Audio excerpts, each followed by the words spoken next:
ആദ്യമായിട്ട് ചരിത്രം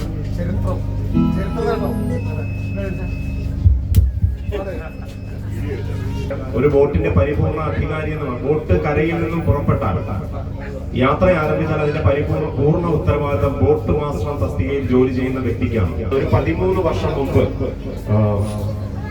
കേരളത്തിൽ ഈ സംസ്ഥാന ജലഗതാഗത വകുപ്പിന്റെ ഈ പോസ്റ്റിലേക്ക് കേരളത്തിൽ ആദ്യമായി നിയമിതയായ ആദ്യ വനിത എന്ന പ്രത്യേകതയാണ് സിന്ധു മാഡത്തിനുള്ളത്.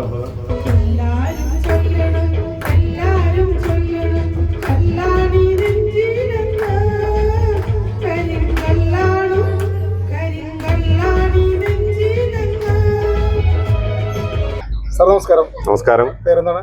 ഹേമചന്ദ്രൻ. വീരേന്ദ്ര സാറേ, നമ്മുടെ യാത്ര അടിപൊളിയായിരുന്നു. എല്ലാവരും സംസാരിച്ചു, എല്ലാവരും ഹാപ്പിയാണ്, കൊച്ചുമക്കളും എല്ലാവർക്കും ഹാപ്പിയാണ്. രാവിലെ ആലപ്പുഴയിൽ നിന്നും 11 മണിക്ക് യാത്ര ആരംഭിക്കും. 5 മണിക്ക് അവസാനിക്കും. 6 മണിക്കൂർ യാത്രയാണ്. 800 രൂപ നിരക്കിലാണ് ടിക്കറ്റ് നിരക്ക് വരുന്നത്. KSRTC ബസ് സ്റ്റാൻഡിൽ നിന്നും 50 മീറ്റർ മാത്രമേ ഉള്ളൂ ഈ മാതാ ബോട്ട് ജെട്ടിയിലേക്ക്. സാർ, ഇത് നമ്മൾ ബുക്ക് ചെയ്യാനായിട്ട് എന്താ ചെയ്യേണ്ടത്? നമുക്ക് 3 ടൂറിസം ബോട്ടുകളാണ് ഇവിടെ സർവീസ് നടത്തുന്നത്. ആലപ്പുഴയിൽ ജലഗതാഗത വകുപ്പിന് പ്രധാനമായും 3 ടൂറിസം ബോട്ടുകളാണ് സർവീസ് നടത്തുന്നത്.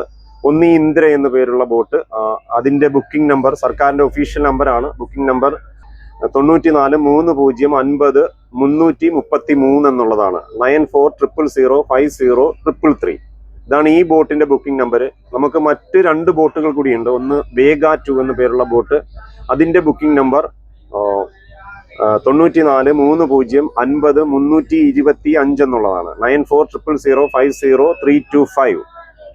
അതാണ് വേഗ 2വിന്റെ ബുക്കിംഗ് നമ്പർ. മറ്റൊരു ബോട്ട് സി കുട്ടനാട് എന്ന പേരുള്ള ബോട്ടാണ്. ആ ബോട്ടിന്റെ ബുക്കിംഗ് നമ്പർ 9400050326. 943050 അങ്ങനെ 3 ബോട്ടുകളാണ് നമുക്കുള്ളത്. ബുക്ക് ചെയ്ത് വരണം നല്ലത്, അല്ലെങ്കിലും യാത്ര ചെയ്യാം. തീർച്ചയായിട്ടും വിളിച്ച് ബുക്ക് ചെയ്ത് വരുന്നതായിരിക്കും ഏറ്റവും നല്ലത്. ബുക്ക് ചെയ്ത് വന്നാൽ നമുക്ക് ഉറപ്പോട് കൂടി വരാം. സന്തോഷം സാറേ, അടിച്ചു പൊളിക്കാം. Okay, thank you.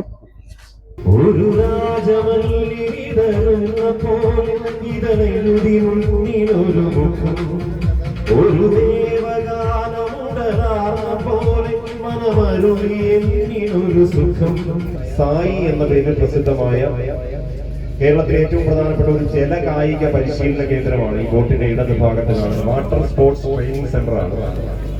ഇവിടെ പ്രധാനമായും പരിശീലിപ്പിക്കുന്നത് കനോയിങ്, കയാക്കിങ്, റോവിങ് തുടങ്ങിയ ജലകായിക ഇനങ്ങളാണ്.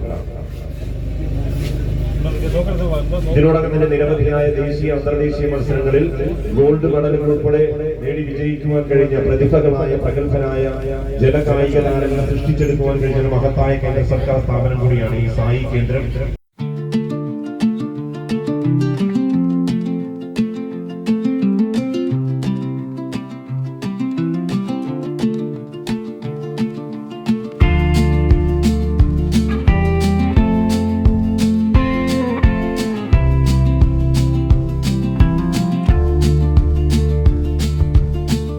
നമ്മൾ രാവിലെ 11 മണിക്ക് തീർത്തും അപരിചിതരായ യാത്ര തുടങ്ങിയ നമ്മൾ ഇത്രയും പേർ ഒരുമിച്ച്